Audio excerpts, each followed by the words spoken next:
जस्तो कि तपाईहरुलाई थाहै छ अहिले नेपालमा एनपीएल प्रिमियर लिग चलिरहेको छ। आजको भिडियोमा चाहिँ म तपाईहरुलाई एनपीएल को म्याचहरु कसरी आफ्नो मोबाइलमा हेर्ने भनेर सिकाउन गइरहेको छु। त्यसको लागि चाहिँ सबैभन्दा पहिला तपाईहरु आफ्नो मोबाइलको प्ले स्टोरमा जानुहोस्। प्ले स्टोरमा गइसकेपछि सर्च बारमा गएर तपाईहरुले डिश होम गो एप भनेर सर्च गर्नुहोस्। यति गरिसकेपछि हेर्न सक्नुहुन्छ सुरुमा तपाईहरुले डिश होम गो को एप्लिकेसन पाउन सक्नुहुन्छ। यसलाई चाहिँ तपाईहरुले इन्स्टल गर्नु होला। इन्स्टल गरिसकेपछि यसलाई ओपन गर्नुहोस्। ओपन गरिसकेपछि तपाईहरुले यसमा चाहिँ यस्तो टाइपको इन्टरफेस देख्न सक्नुहुनेछ। त्यसपछि यहाँ एकछिन वेट गर्नुभयो तलपट्टि हेर्न सक्नुहुन्छ कन्टिन्यू लेखेको अप्सन आएको छ। तपाईहरुले यसलाई चाहिँ टच गरेर कन्टिन्यू गरिदिनु होला। यति गरिसकेपछि यो सेटिङलाई पनि अलाउ गरिदिनुस्। त्यसपछि तपाईहरुको मोबाइलमा चाहिँ यस्तो टाइपको इन्टरफेस खुल्नेछ। 2025 भनेर लेखिएको छ। तपाईहरुले एनपीएल हेर्नको लागि चाहिँ यहाँ तलपट्टि हेर्न सक्नुहुन्छ मोर भनेर लेखेको छ। यो वाला अप्सनमा जानुहोस्। यो वाला अप्सनमा गइसकेपछि यहाँ हेर्न सक्नुहुन्छ माथिपट्टि लगइन भनेर लेखेको छ। त्यो वाला अप्सनलाई टच गरिदिनु होला। यो वाला अप्सनलाई टच गरिसकेपछि तपाईहरु यसमा हेर्न सक्नुहुन्छ अहिले welcome to Dish Home go भनेर लेखिएको छ। ठ्याक्कै त्यसको तलपट्टि चाहिँ मोबाइल नम्बर भनेर लेखिएको छ। यसमा चाहिँ तपाईहरुले आफ्नो मोबाइल नम्बर चाहिँ दिनु होला। आफ्नो मोबाइल लेखिसकेपछि चाहिँ तलपट्टि हेर्न सक्नुहुन्छ आई एम नट रोबोट भनेर लेखिएको छ। त्यसमा क्लिक गरिदिनु होला। ठ्याक्कै त्यसको तलपट्टि हेर्न सक्नुहुन्छ कन्टिन्यू भनेर लेखेको छ। त्यो वाला अप्सनलाई टच गरेर चाहिँ कन्टिन्यू गरिदिनु होला। यति गरिसकेपछि तपाईहरुले यहाँ हेर्न सक्नुहुन्छ भेरिफाई मोबाइल नम्बर भनेर लेखिएको छ। अब भने तपाईहरुको मोबाइलमा चाहिँ एउटा 6 डिजिटको ओटीपी कोड आउँछ। त्यो कोडलाई चाहिँ तपाईहरुले कपी गरेर तपाईहरुले यसमा चाहिँ पेस्ट गरिदिनु होला।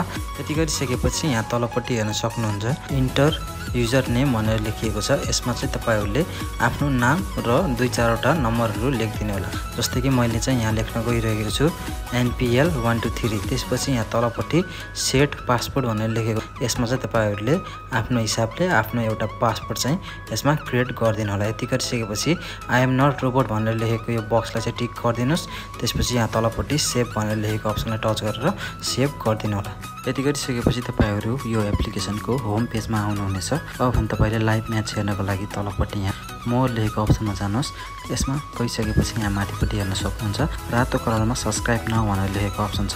त्यसमा टच गरिदिनुस्। त्यसमा टच गरिसकेपछि यहाँ हेर्न सक्नुहुन्छ तपाईले यसमा चाहिँ 300 रुपैयाँ चाहिँ तिर्न पर्ने हुन्छ। तपाईहरुले हरेक महिनाको 300 रुपैयाँ चाहिँ यसमा चार्ज काट्छ। अब त्यसको लागि तपाईहरु यहाँ तलपट्टि हेर्न सक्नुहुन्छ चुज प्लान भनेर लेखेको छ। यसमा जानुहोस्। यसमा गइसकेपछि यति गरिसकेपछि यहाँ तपाईहरुले हेर्न सक्नुहुनेछ सिलेक्ट अ पेमेन्ट मेथड भनेर लेखिएको छ। अब भने यसमा तपाईहरुले के को थ्रु यसमा पैसा तिर्ने हो त्यो चाहिँ यसमा सिलेक्ट गर्नुपर्ने हुन्छ। सुरुमा खल्ती छ, ई सेवा छ अनि क्रेडिट डेबिट कार्ड रहेको छ। अब हामीले खल्तीबाट पनि गर्न सक्यो, ई सेवाबाट पनि गर्न सक्यो र मैले चाहिँ ई सेवाबाट चाहिँ यहाँ पेमेन्ट गर्न गइरहेको छु।